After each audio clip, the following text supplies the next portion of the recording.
Welcome to Healthcare du Jour, where we dish up and digest the latest in healthcare. For the next 30 minutes, sit back as we bring you insight, commentary, and discussion on trending topics to the table, all expertly served up by our host and his guests. Healthcare du Jour is brought to you by Carium, the telehealth platform enabling healthcare's digital transformation, helping you care for people within the fabric of their daily lives. Now here's your host, Matt Fisher. Welcome back, and thank you for joining as we dive into the hottest topics in healthcare. I'm your host, Matt Fisher. On the menu today is Adam Mariano, President and GM at LexisNexis Risk Solutions Healthcare. Adam, welcome to the show. Thank you. It's a mouthful, isn't it? Yes, it is a big mouthful. And you'd think I would have gotten used to saying LexisNexis, given that I was actually a law student rep for them when I was back in law school. It's funny. That was one of my first interactions with the organization as well. Was when I was in law school. But it's funny to come full circle. Yes. So maybe before we get into that a little bit, Adam, what I always like to do before getting into the main part of my conversation is give my guests a chance to provide more of an introduction in terms of who they are and what they do. So, Adam, the floor is yours. Sure. I'll give you the elevator pitch I often give customers when I'm doing top-to-top conversations. Everybody sort of tells you where they're from and how they got to where they were. I actually started off as a nurse. I was a pre-med medical anthropology student. I had a child very young who changed all of my plans. I went to nursing school and worked in the clinical space for quite some time. And following that, I got into IT, working in informatics and software design for a number of years, and eventually settled into health informatics, working with payers, providers, life science organizations, what we call retail health now, which was, called pharmacy for a long time, I think. Along the way, though, I went to law school, and I went to law school to primarily work with nonprofit organizations, working in civil rights and immigration spaces, supporting underserved communities like the one that I came from. And now ultimately landing at LexisNexis, running the healthcare business under the Risk Solutions business. But having been through a pretty long arc across 20 plus years or so in the health informatics and software space. Yeah, that's a lot of different kind of sides of the healthcare industry that you've gone through. So what interested in you to get into healthcare in the first place? I think as a kid, I was interested in being a doctor. I think every kid at some point goes through the arc of doctor, archaeologist, snail researcher, something. And I was for a while interested in being a doctor. And I think a lot of other people told me I wanted to be a doctor as I got older. And then when I went to college, was really interested in medical anthropology, and it was a program that actually got cut while I was there. So I had to make some choices about was I going to skip straight to just pre-med, which everybody advises you against. And I ended up in biology. And when I left school and went to nursing school, it was sort of an easy transition. I had a child. I wanted to stay close to medicine. It was the fastest path in. And then while working as a nurse, I realized I didn't necessarily want to be a doctor. I didn't like the time slicing that was happening to physicians. There was a lot of heavy time burden on them. Panels were growing and growing. They were seeing less and less face-to-face time with patients, and nursing gave me an opportunity to really be engaged with folks. So that's sort of what brought me into the fold, I think, right away. Yeah, and then you were talking about kind of that journey from direct patient care into the informatics side, and then later into law school. So it's, I'm going to jump ahead to that piece and start to get your thoughts in terms of, how do you see healthcare and the law interacting? Well, I see it in a bunch of ways. I mean, obviously we've got big regulatory lift associated with healthcare, whether that's how healthcare is delivered, the regulation of licensure, how we look at data and data access. I think the Cures Act has had one of the largest impacts in healthcare, both by expanding who was covered by healthcare, but also creating access patterns for patients to actually start to leverage their own data and start to be able to leverage it for what we've been, I think, paying lip service to is patient-centered care, but what can actually be patient-centered care as we go forward.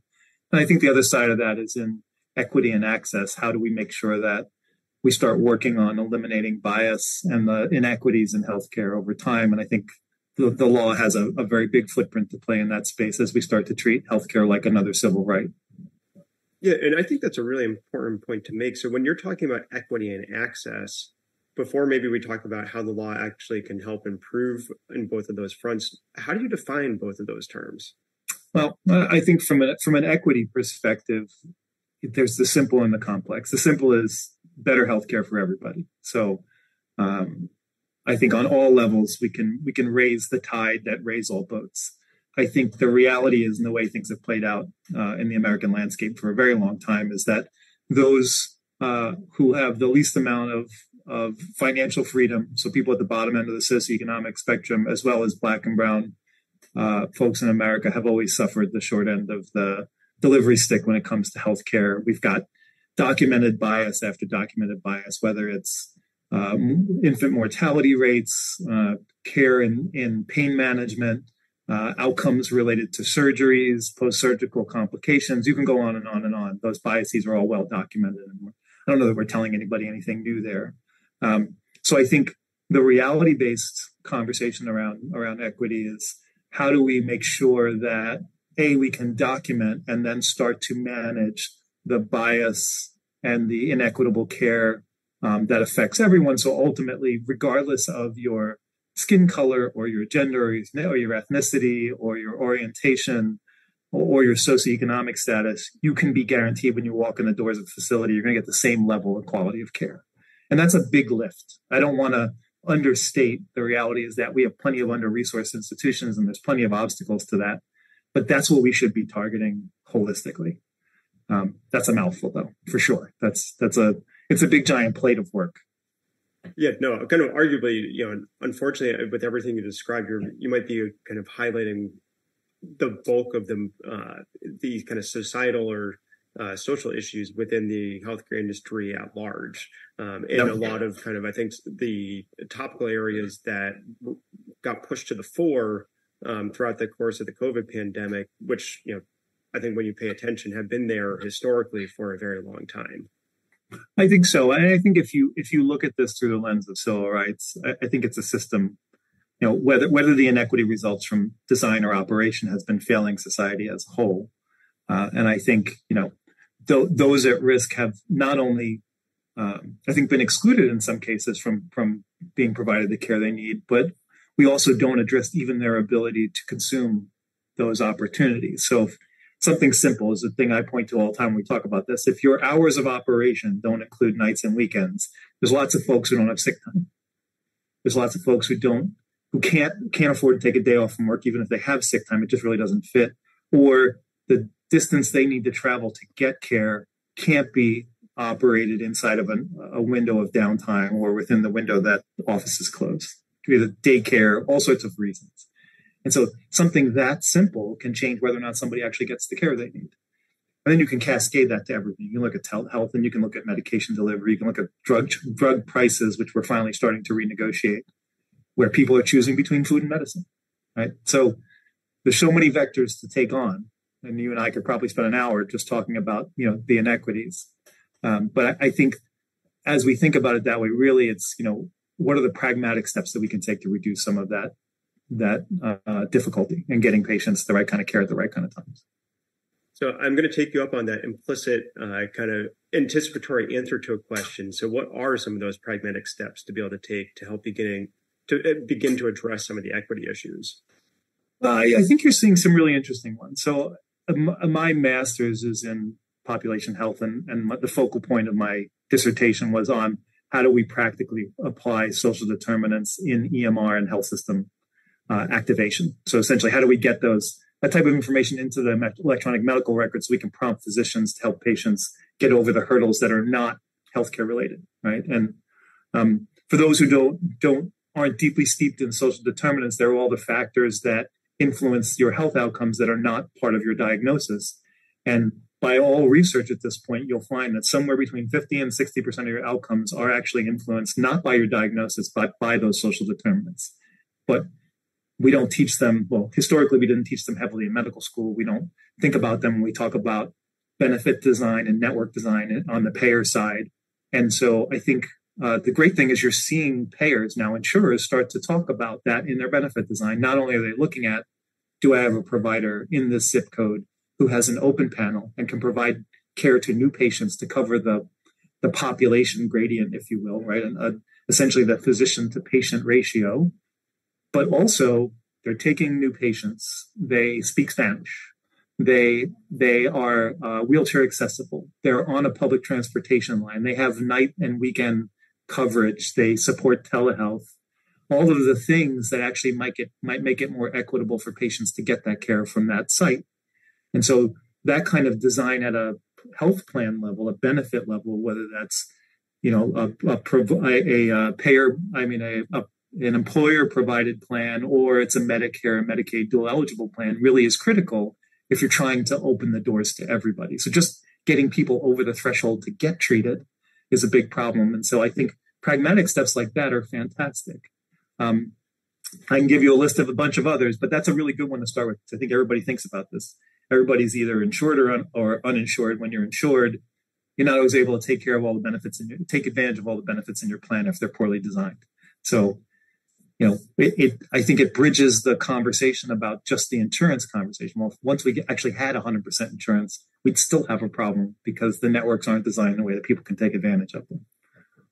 Yeah, and kind of even as you talk about that, it's not even just is the network adequately designed, but it seemed like after the Affordable Care Act, you would talk about people who are underinsured with the type of insurance they had because it was maybe not quite as expansive, or even if the design was arguably correct, you had the different issue of it was still financially unaffordable because of so much of the cost sharing obligations that have been shifted over to individuals. 100%. And you have the redetermination that's happening right now, where you're having a lot of people being forced off of the rolls again post-COVID, where we had lowered the threshold financially or expanded the definition to keep them on Medicaid rolls. And now they're being forced off and having to start over again, which is unfortunate because we could have automated that process. Right? You're going to look at the historical patient record, you're going to determine what their claims were and decide whether or not they're in or out based on their financial threshold, all of the information of which the federal government and state governments already have. So it created unnecessary churn in the system, which essentially pauses people's health care while we figure out the administrative portion, which is certainly not helpful. Yeah, so I'm going to try and but kind of alter the direction a little bit, because it seems like, a lot of that setup is talking about how potentially laws or regulations were creating barriers to being able to address equity by either further encoding existing equity issues or, unintentionally creating new ones.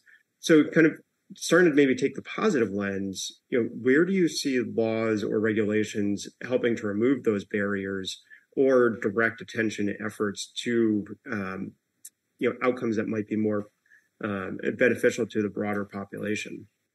Well, I think the Cures Act was a landmark for a lot of reasons. I think the expansion of healthcare and really trying to add people to roles was a critical one, I think. But the other one, which goes probably unchampioned or unacknowledged, is that we created a pathway for patients to own, manage, and use their own healthcare data. Essentially, what it said was all payers and providers have to make a standards-based health record available to members and patients so that they can use it in managing their own care from a patient-centered perspective. So that means that I can go to my health system, log into a portal, and download that record to my phone, to a computer, or even use it in the cloud, and I can share it with anyone, people in my family, a healthcare provider, a nurse navigator, anyone who might want to help me. I can also carry it around on my phone in an application. I think that is an amazing thing, that we finally got a standardized national health record, if you will. And the US CDI, the US Core for Data Interoperability, defines what that standard is. So not only do we get a standard record, but the federal government even defined what the minimum data set was you had to share, which is head and shoulders above almost any place we've ever been in healthcare previously. To that end, it's great, but the metadata around it is a place where we can certainly start to offer some support for patients. Because if I give you your health record, odds are you're likely, unless you're also a doctor or a nurse, you're not going to understand what it is you're looking at. So there's opportunity in that space as well. So even though it's a fantastic positive, we finally got access that patients really need, we have to figure out how to help them with decision support tools that help them push that forward. Yeah, no, I think that's a great point where, as you said, it's, the access is one step, but it's not the last step. It's really kind of that first one. And for those of you just joining, I'm talking with Adam Mariano from LexisNexis Risk Solutions Healthcare. We've been talking a lot about the background and definition of equity issues, and now starting to get into how the law helps to support and drive improvement when it comes to equity. And, as we were just talking about that, the rights that are now being given to patients, I think, as you said, again, it's the kind of that initial step. So, have you seen or been able to see trends where those actions and those rights are being utilized? And, then, kind of what flows out of there, and, what kind of additional supports that you were alluding to exist that can actually help make that data actionable and beneficial? Well, you're seeing a big rise of, there's two categories. You have the general wellness app, right, which has, we'll say there's a marketplace that's arisen around patients to sell you things to help you with your care. So essentially patient-directed care. And those wellness applications bring data in and then help you drive certain goals. So whether that's a fitness goal or lowering your HbA1c or improving your mobility, those things are all really great. And you'll see a lot of the advocacy groups for critical conditions are out there also trying to push those kind of apps into patients' hands. And those things are great. And then you have care management and pop health applications, which are being driven by the payers and the providers, which are really, if you've got a chronic condition or you're in a high-risk population, how do I interact with you on a regular basis to help you manage your care?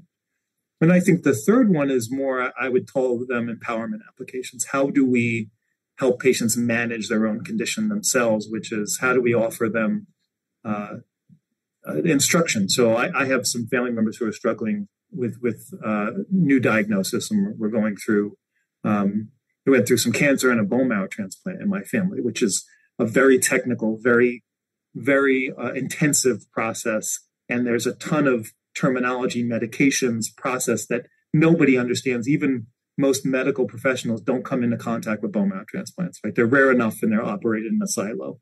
And so the metadata, the what does this test mean? What does this procedure and process look like? What does the protocol for a certain treatment look like? We don't explain that enough to patients. And my family's lucky because they have me as a medical professional and someone who works in informatics and other things. I can walk them through that. I also have the time. But I think as we go forward, one of the big wins is going to be how do we take this metadata that surrounds these patient records and do patient education and provide them with background, give them decision support tools that we often give to the providers themselves, but we don't give to patients. So what kind of information should you be sharing with your doctor? What should you share with your family? What can you expect around this procedure? You just had this lab test. What does it mean relative to your condition? All of those, I think that sort of halo of information, there's a huge opportunity there, and you're going to see a big bloom with generative AI in the space to really start to drive some insights. Yeah, and it seems like as more of that data are created and available, then we're also probably going to see a shifting of the legal framework of how to handle and protect or, most effectively utilize that data. Because right now it kind of does feel like we're at that initial stage of opening up access and the ability to obtain, and then we need to be open and ready to respond as we start learning lessons and while we're moving forward. Yeah, and I think it's important, right? It's another training step for consumers. You now have your whole health record on your iPhone. What should you and should you not do with that data? Who should you share it with? There probably needs to be some level of certification around those applications that say, this one's been vetted through this validated process. I think the other thing is, what's the minimum data set that you need to share for a process? So maybe to make an appointment, you only need to share 6 elements of your health record, right? And maybe that's the kind of thing we need to talk about is, are there standards that we could talk about as exchange standards like we do for claims or for adding a member to a health plan? There are standard files. There's an 837 and 835 format. It's an EDI standard. Can we make those exchange standards for making an appointment so that a health patient, an application can be certified and it only exchanges those 5 or 6 elements that are necessary for that action, and we don't have patients sending their whole records to people who don't need them. It is a fraught space. Every time we make an innovation, we have to protect people. So it is that part is concerning. Yeah, and it also seems like kind of implicit in that is the fact that we need to actually learn and be ready to evolve our understanding of what's necessary. It's, seems like often the knee-jerk reaction is, oh, give me everything that I can handle or that I think I can handle because I don't want to miss an element. But then when it comes down to it at the end of the day, kind of, I think as you're suggesting, it's you really only end up needing a few key pieces of actionable information, and the rest just creates risk by continually sending it to so many different locations.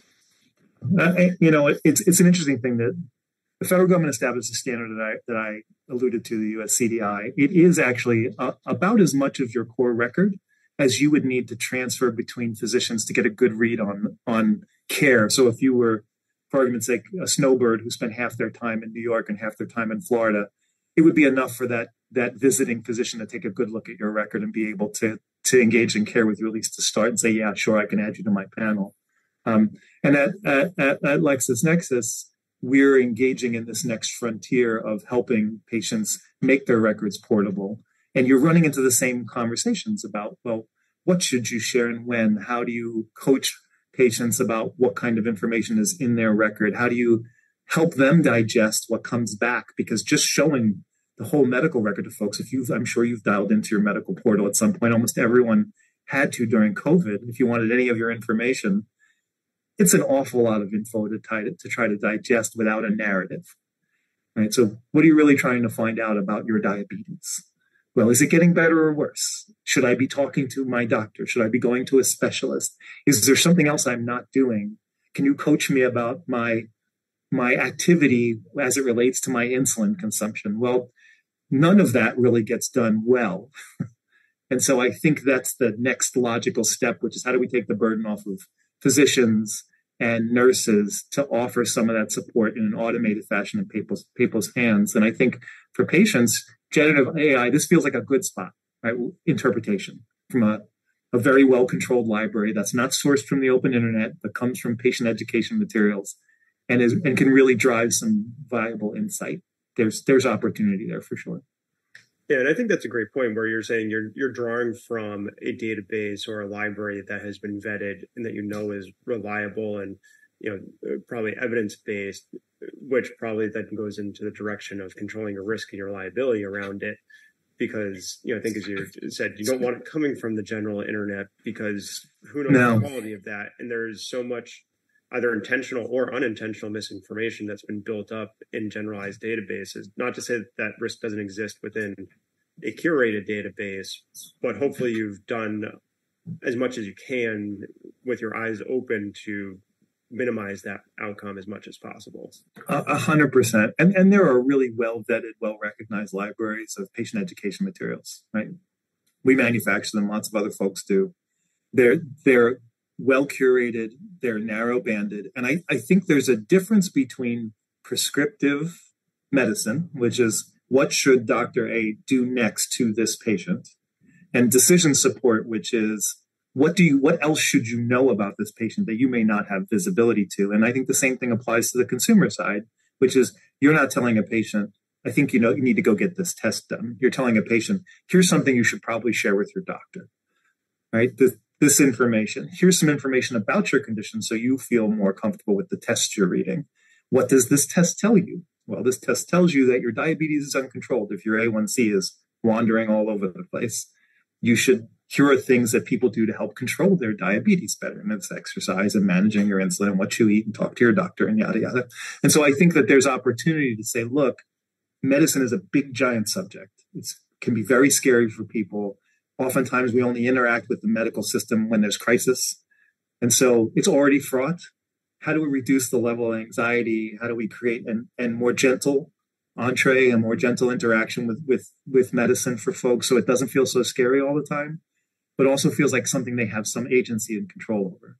And so if we truly want to get to patient-centered medicine, we have to create that. People have to feel empowered to go ask questions, to question their doctor, to be an advocate for themselves, to ask for the services they need, but also to be sure there are no dumb questions, right? Here's content that you can talk to your doctor about your disease. If you don't understand it, click here to package up a list of questions that you can share with your doctor. And here's an easy way to share it through an email or through a text message, right? Those things seem to be simple. And you're seeing organizations try to put this kind of stuff together now. Yeah, and I think those are all great points where, as you said, it's really trying to prepare everybody who is interacting with the information or the experience to make it as positive as possible. So it's, recognizing, I think to some degree, the knowledge that each person brings to those interactions. The medical professionals are going to know the practice of medicine the best, and, the potential interactions of different courses of treatment or different services, whereas the individual is going to know their own body the best. And if you can create an experience where you're truly engaging with each other, you're going to increase the likelihood of having a good outcome. You're spot on. And I think this comes full circle to the equity question, right? So where we have doctors who are increasingly overloaded, you're seeing there's always a news story every 2 weeks about how there's not enough primary care physicians, right? And we're trying to extend nurse practitioners, and eventually they'll be overloaded. How do you create equitable moments for patients who don't always get a 10-minute visit with their doctor? They're only going to get 3 or 2 or 30 seconds, or a telehealth visit, or maybe even a chat visit. Can I offer you more of that supportive experience so you can be empowered and you're getting the same support that somebody who can pay for argument's sake, Amazon now has what is really concierge level care. You can sign up for $2.99 a month, and you can have an appointment right now with a specialist, online or in person, in select neighborhoods. And if you can't afford to pay that extra $300 a month, can I get you something that's close to that, or at least starts to approach that, even if you're in a low income bracket, even if you haven't had access to that disposable income or can't see a doc when you feel like it? Can I support you with additional content, additional support, a well-informed, well-managed chatbot that is, to your point, working from a set of curated materials. And then when it gets to a place where it really can't answer your questions, it's forwarding you to live. I think there are opportunities there for equitable care as well. And we're going to close the gap a little bit there, I think, with some of this. Yeah, no, and kind of you raised a good point there where it can't just be a sole reliance on pay to play or, other sources of technology where you have to continually put, financial backing into it, because that is going to definitely leave some patient populations behind. But Adam, believe it or not, we're already almost out of time. So I'm going to close with one final question, which is the fun one. So if you had a magic wand, what change would you make to increase attention to or efforts that will drive better equity across healthcare? But as I said, believe it or not, we are unfortunately already out of time. Yes. I want to thank my guest, Adam Mariano, for a great conversation today. Thank you, sir. It was a really good chat. And thank you to everyone listening. Keep the dialogue going and connect with me at #HCDEJURE. I'm Matt Fisher. Until next time.